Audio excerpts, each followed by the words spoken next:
Hello, friends, and welcome to Tatiana's coaching. In my past videos, I have been talking about purpose, how to find purpose, what is purpose, and how to create a life that is authentically aligned with who you truly are. But a picture is worth 1,000 words, and today I have an amazing surprise for you. Today, I have a very special guest who will share his story, how he found his purpose, how he's living his life aligned with his purpose and his dreams and his true desires. But before I introduce you to this wonderful, amazing person, I would like to share a little bit of the story, how we met and why I think you should meet this extraordinary person and why he is so special to me. And I hope you will find him special as well. I met our future guest when I was living in Bali, and by accident I came across a piece of his art, and immediately I felt this strong connection. It resonated with me like nothing else before, and I'm not easily touched by art, to be honest, and this was very surprising to me. I felt like that piece particularly spoke to my soul, and it was reflecting on the pains that I had, and I started crying, and it was a very, very strong connection. I started exploring his other pieces of art, and every other painting was reflecting on different sides that I have inside. One side that is lonely, one side that is in love, one side that is joyful and happy. And I was astonished. How is it possible? How can art can be so can connect to my soul so much and invoke so many deep emotions? And right then and there, I knew this is the artist is not an ordinary person.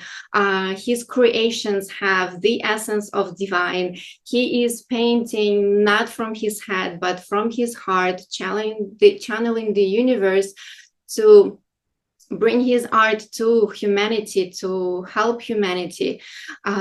Yes, and of course, I said, I need to meet this person. And when I met him, I had this amazing feeling.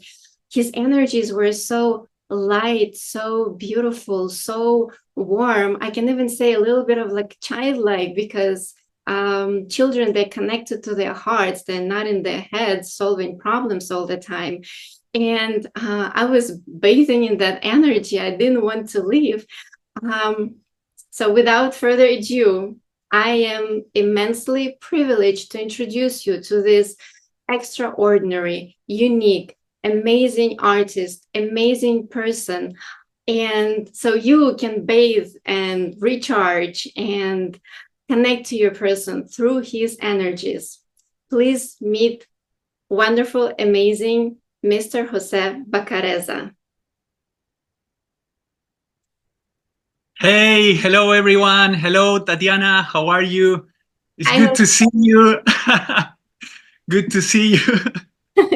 Good to see you. It's been a long time, and thank you so much for joining us today, for finding time out of your busy art career. It's an honor for me. It's an honor. Thank you. Jose, could you please introduce yourself and share a little bit of background story, who you are, where you're coming from? Okay. Well, first of all, thanks for inviting me. I'm so glad to be here. I feel very comfortable talking to you, and I really appreciate the way that you introduced me. It's incredible. Thank you very much. So, well, guys, my name is Jose. I'm from Chile. South America, this country really far away. It's beautiful. I'm living now in Australia, in Perth. And what can I say? I've been doing this all my life. I've been painting since I was a little boy. I came across to a canvas for the first time like decades ago, because my mama was an art teacher and she was a painter also. So I remember one time I asked her when I was very little if I can paint with her tools. And she said straight away, no, like oils are kind of toxic. So here you are. And she just like dropped me some pencils and paper. That was the easy way. Then a couple of years after, I asked her for the second time because I was very captivated by the smell of the oil in particular. Well, I'm talking back in the days, in the 80s. I'm that old. And and we have to mention that back in the days in Chile, we were in like a curfew in this dictatorship from Pinochet. So it wasn't that easy to get these international brands, high standards oil paintings like Winsor and Newton or Rembrandt, those ones. And my mama got those ones. So I think she was doing her moves in the market, in the black market, because not everything goes to that far away country in trouble, Well, the thing is that these oils were very special and they captured me by the fragrance. And then I asked her for the second time, can I paint? And then she said, I don't know, probably I was 13 or 12. And then she said, okay. And then she just like give me a very easy introduction because my mama is I love her. She's a hero. She is is a very simple person. So she just said, okay, Jose, I just see her like vividly in my head. She was, okay, Jose, you have to mix a little bit of this, a little bit of that, and then just go and paint. And then I was like, all right. And then she said, okay, you better let everything very clean, put it back in the box, and just use it with care, because these oils are very expensive and difficult to find. And that was the first time I was in front of like a white canvas, naked, one in front of the other, like first time. Quick question. So you mentioned that first your mom gave you pencils and paper. So how old you were at that time? And also, do you remember how you felt? Like, you felt curious, what was the feeling inside that made you ask her to paint? Yeah, that's a good question. I have a very good memory, like an elephant. Well, I think that I can't tell exactly. I think that I came out of my mom with a pencil in the hand, like, woo. Nah. No. But I mean, obviously, every mother give a pencil and a paper to every kid, right? That's the first thing. I guess that they give like geometric forms, like balls and stuff, since they were babies. And then when they're a little bigger, because yeah, a little baby could be dangerous with a pencil, can't just stick it in the face or something. But then I guess, well, maybe at 3 or 4, she just, I remember that I grew up just drawing the whole time. The house that my parents have in the beach, I was drawing fishes, like divers, octopus. I remember like submarines, like in my sketchbooks. And my mama was just, I don't know, the feeling was, I'm like a mountain person because I was born in Santiago near the mountains.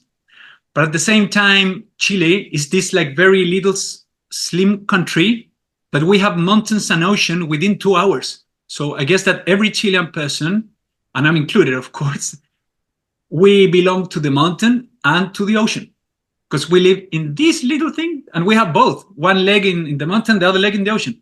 So I'm very captivated also by the ocean. And I was just drawing all these things from the ocean.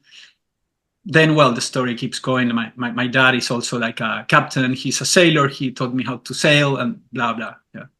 So would you say that your mom was your biggest inspiration and your biggest mentor in art? And did she do it professionally as well? Or was she doing it just for herself, for fun? Did she have a side?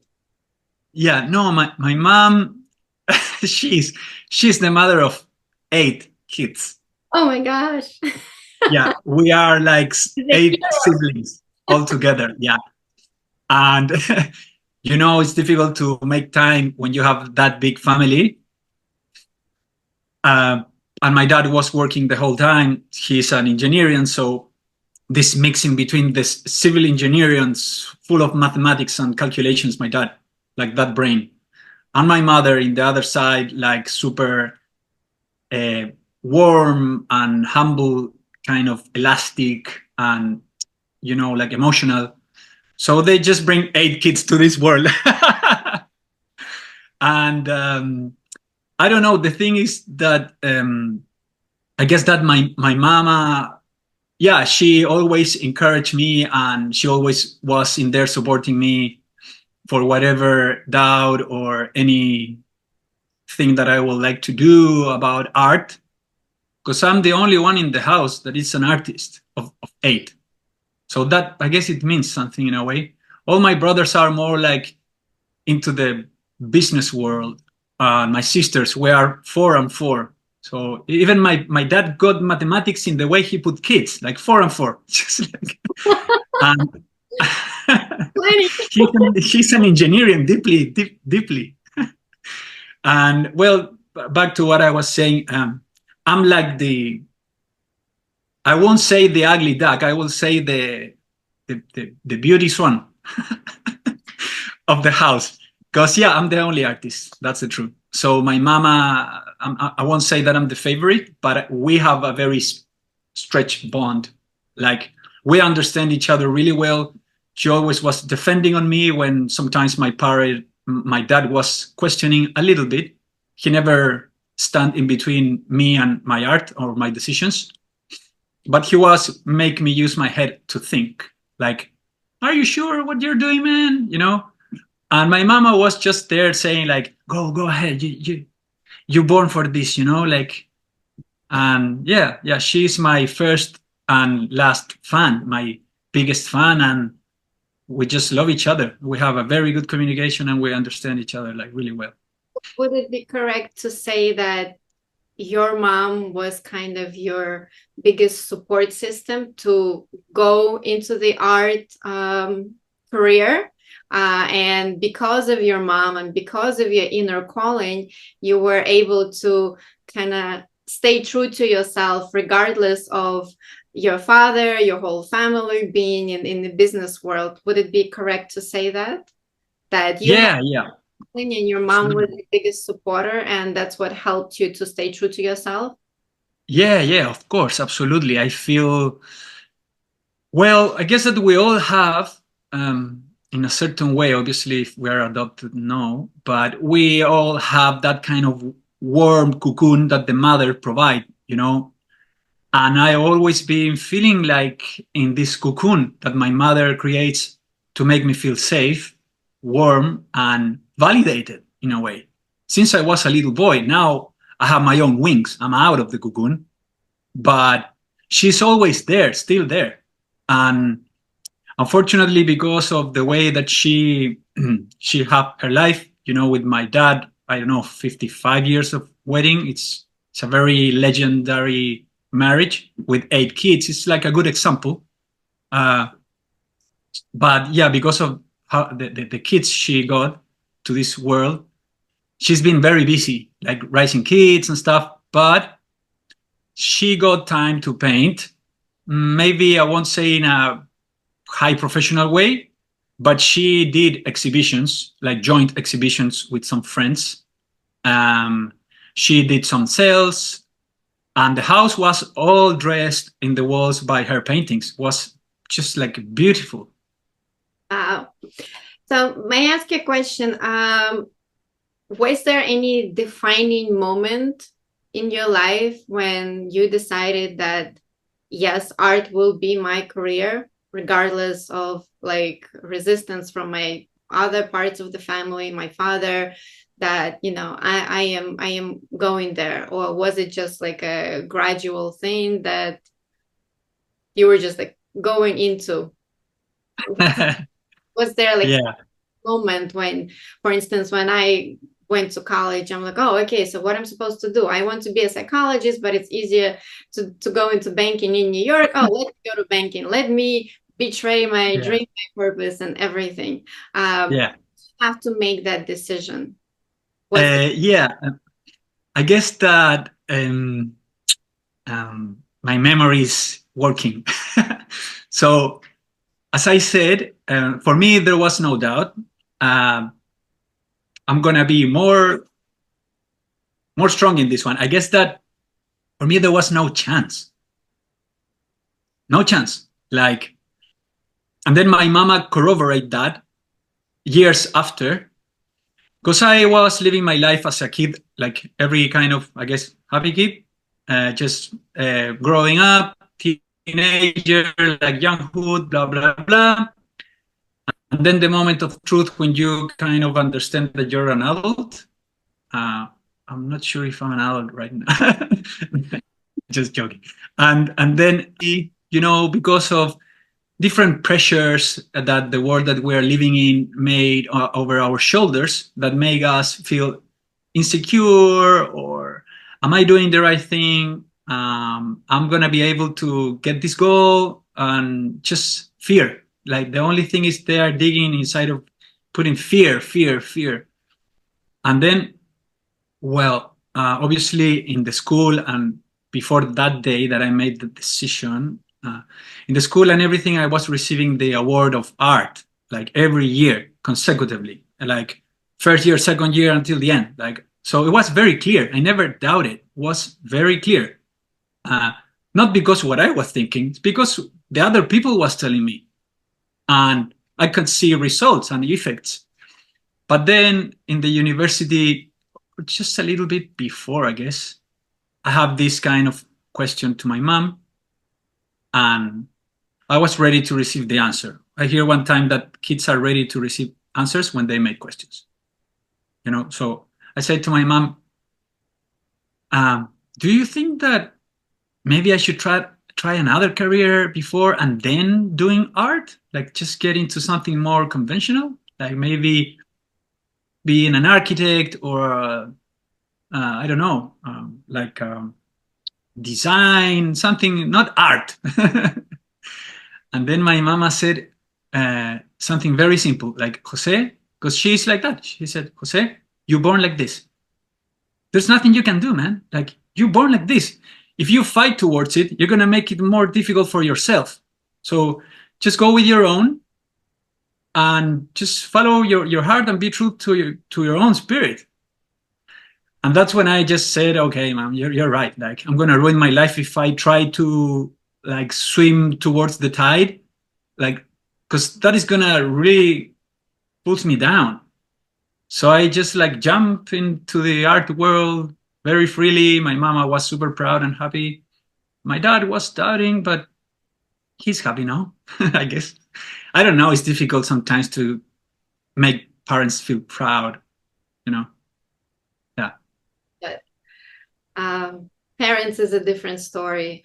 But your mom, I believe she is your guardian angel in this lifetime. So you pursue your dreams. And here I just saw that you mentioned that you were so afraid that you started negotiating with yourself. Oh, maybe I should go. Maybe I should be like everyone else and just go and be an architect. And she steered you to your path. And I think this is so beautiful. And a lot of the people, a lot of my viewers right now struggling with not going into the fear, trying to negotiate. Oh, maybe I'll do this, and then I'll think about my future goals. I know I did it, and yes, it doesn't serve us well. And you are so lucky to have your mom as your guide, as your biggest support on the initial steps, to go into your fear, to go into your passion, and to be who you need to be to create your aligned life. No, I feel very, very blessed by the fact that my mom is my mom.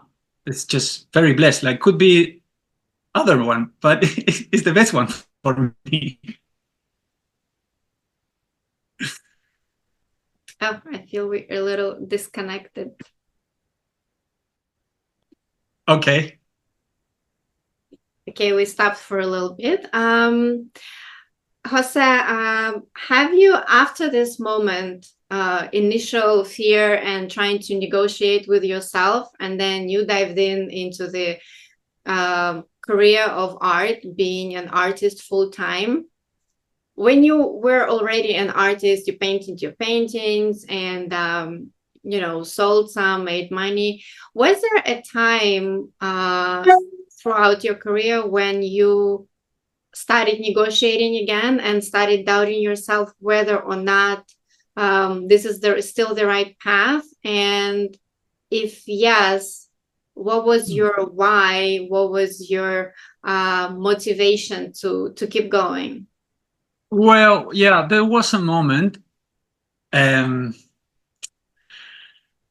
yeah, there was a moment when I was 22 years old. I became a father. So I kind of see the world coming through me like boom. Like I turned like into a father.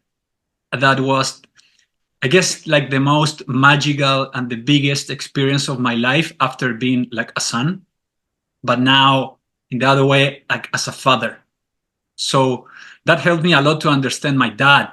Definitely. Like I was thinking, oh, this old man is, but now I understand. And well, what I was saying is that when I turn into a father, I start to have like the real life of a man, like a human, like a father. So I start to work and I kind of drop art for a bit because it was difficult to make incomes from art, and I have like another side kind of skills for just making money quick, faster, and not that art is like a slow way. Not to make myself rich, but to just support my kid and pay my bills. And then I was questioning myself again about art, like I'm not sure if I'm gonna be able to do this because I need to have a life and give like opportunities to my son, like paying bills. It's just kind of about, it's sad to say, but it's at the end, it's about money in a way, like money, it helps. So I was kind of lost from the track of art for about maybe 2 or 3 years. Um, that I was just working, doing different things, like more into business. Um, And then the funny thing was that my son one day kind of mentioned, like, when he was really little, he was like saying something about like, "Hey, Dad, like, when you're gonna paint again?" or something like that. It was magical because then the circle is totally closed. And he mentioned something like, "When you're gonna like start to paint again?" Because I always was kind of doing little father and son workshops in the house, in this room with that kind of studio that I set up. And we were doing things together, like just playing each other, like doing some stencils, drawings, different techniques. He's not an artist, but he was enjoying. And then he said, like, well, when you're going to start to paint again, Gus? He kind of knew it in a way. And then, well, I start to paint again, like more seriously. Like I just took back all my energy and kind of go with all again, like start to painting and start to get involved and start to see this like seriously as a career. And yeah, my son encouraged me to do that. That's for sure. It's so beautiful how you have this, your mom who supports you and guides you initially, and then you steer away and go into the money like most of us do. But then your son comes Yeah. in and says, "No, Daddy, you have to follow your heart. That's your path." And this is so beautiful. And this shows Yeah. that following your purpose is not always easy, it's not all butterflies, but it's something that we cannot get away from, because if we don't do it, if we chase the money, chase prestige, chase something else, but not our true desires at heart, our purpose, we will not be happy. We will always be feeling that something is missing. We will not feel fulfilled. So no matter what the hardships are, our task in this life is to find ways to manage it and to train our muscle, not the physical muscle, but our heart muscle and our brain muscle to be stronger, to be resilient, to find ways to make money, but also be true to our purpose. Yeah. Jose, how do you find your inspiration? Is it something that comes to your mind? Is it something that you dream about? Is it something that you see in nature? How do you get inspired to create this extraordinary pieces of art that like literally I feel that connect to my soul? And it's not just, I know it's not coming just from your head, it comes from your heart, and I feel it's works of the divine through your physical body. Wow. Wow. Okay. Yeah. You did not even Well, yeah, I guess that some what I was saying is just like some days we woke up, with in a very clear mood, and we are more creative and more energetic. Some other days we are just kind of a little blue. The thing is just like keep working. I guess this is like a work, so I took it as it is. It's just a work. It's not like a hobby. So I guess that I have one clear source of, let's say it's like a door that I open, and it brings me images, and it start to put the elements in my head to cook, like in the grinder, like. They are literally doors. You know what? Because it's books. Oh. So they are doors. You open the front door of the book, and there is a whole imaginary world inside, like a whole universe in a book. It's crazy. Yeah, books are like main source of creativity for me.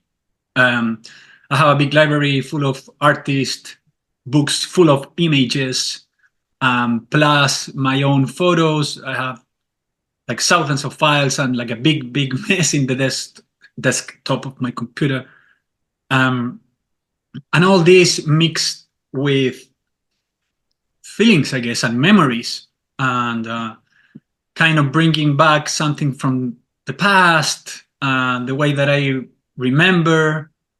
And then I just start to connect one thing to another, and the books and the painters that I admire, like my references, are helping me to download that in an image. That feeling.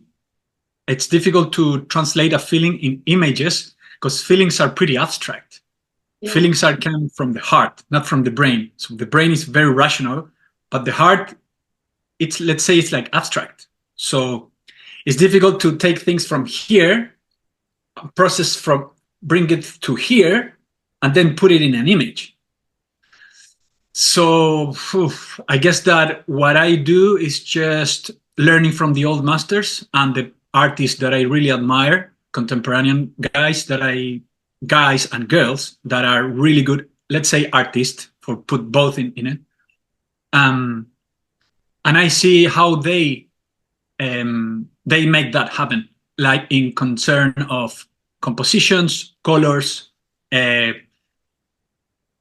everything. It's just I learned so much from other paintings. I like to observe and study and see how this guy do the composition, how he make it work, and compared to this other one, and how he put the blue color or the red in. And it's just like a kind of, I guess that the result of my painting is based in a kind of historical collaboration of other artists that I've been just like, let's say stealing a little bit some stuff from them. Inspired.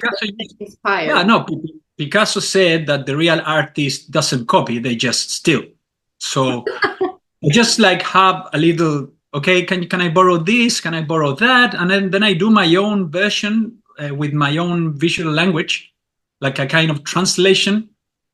of references and feelings. So yeah, it's just you need to connect lots of cables and dots, and finally this big Frankenstein make the painting came up, you know.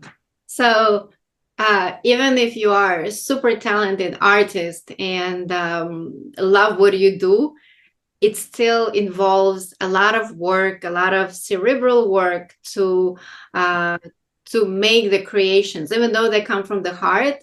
Since we are a physical body, we still have to learn and have to create and copy and steal. So no matter what the purpose and the passion of a person is still in this lifetime on this planet involves learning to use that passion to make it better. Am I saying it right? Yes, definitely you're right. Like, I guess that there is like several states in the process of the painting. So I will say in general, the first state it's more intuitive and a little bit more based on feelings and memories. For me, I'm talking from myself.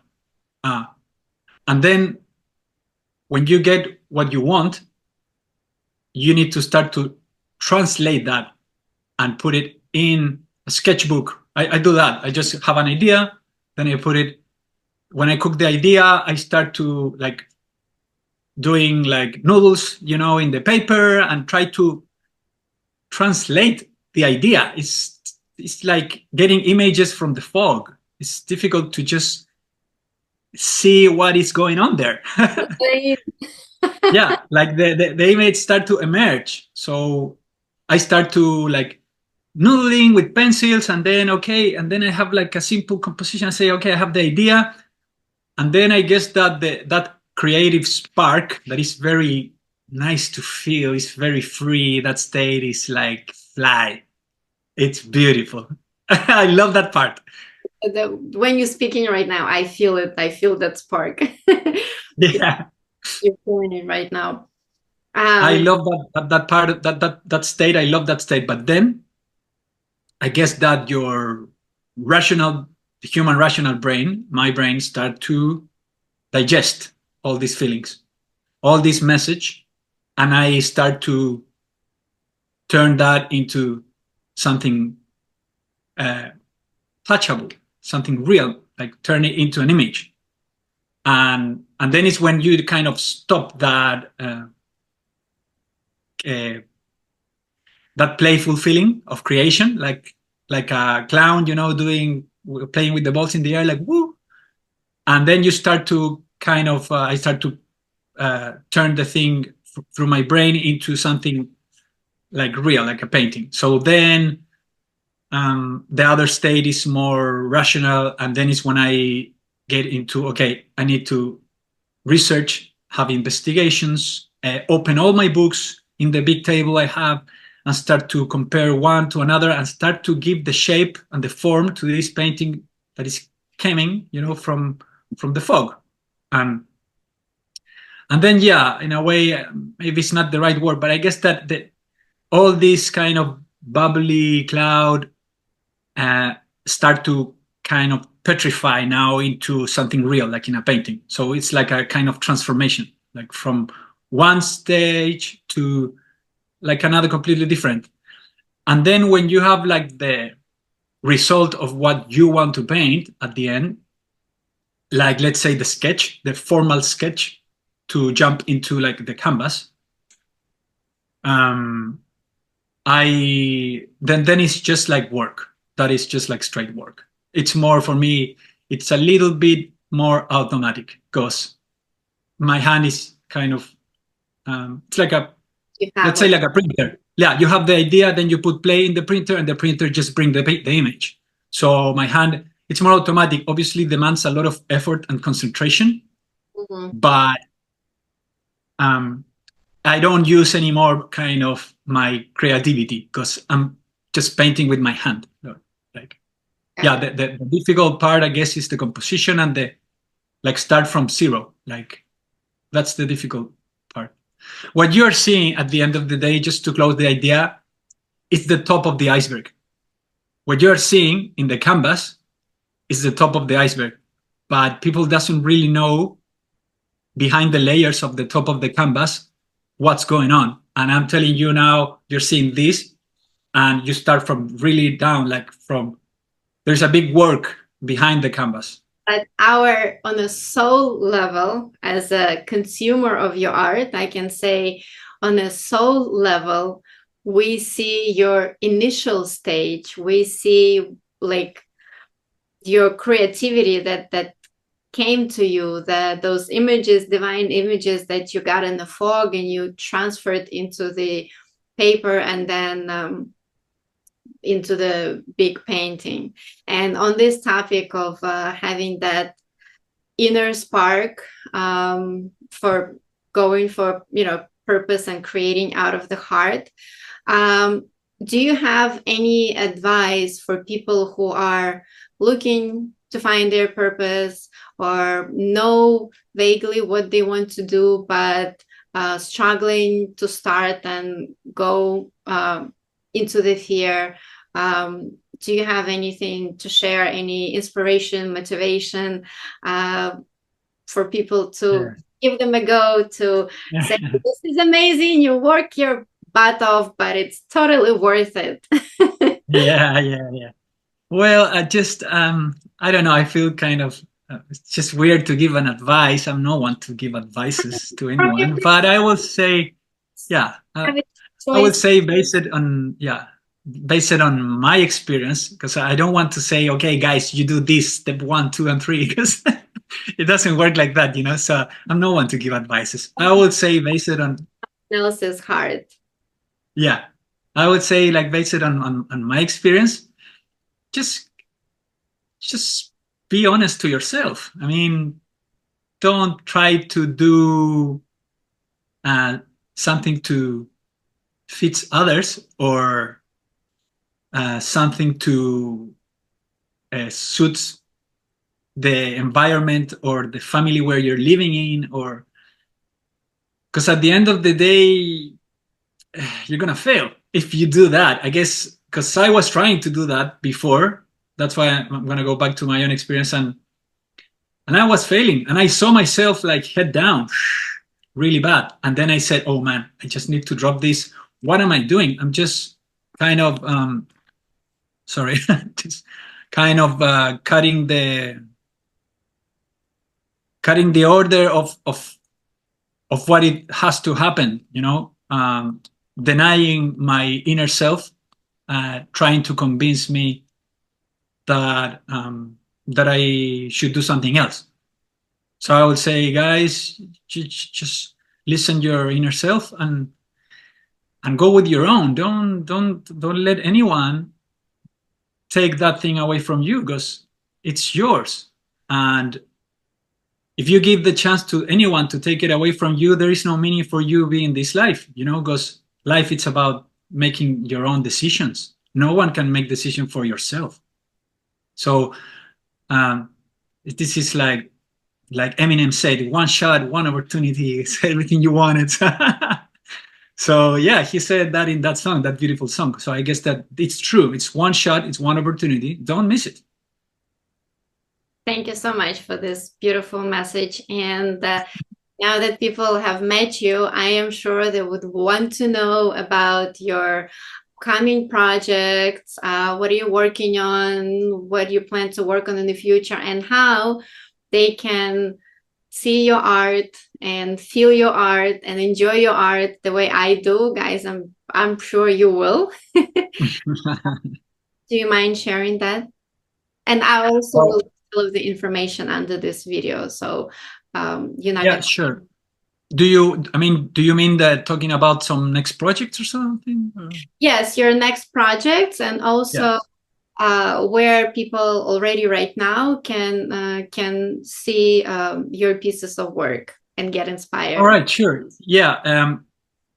Well, my next project that I'm involved, it's really interesting. It's like the first joint Chilean artist exhibition in Sydney, Australia. So they invite me from the what's the name, the embassy from Chile. They get in contact to me, and then they told me, hey Jose, like we are getting in contact with this Chilean artist who lives in Australia, and we noticed you are here like in Perth, and we will love to show some art. So I'm working on that right now.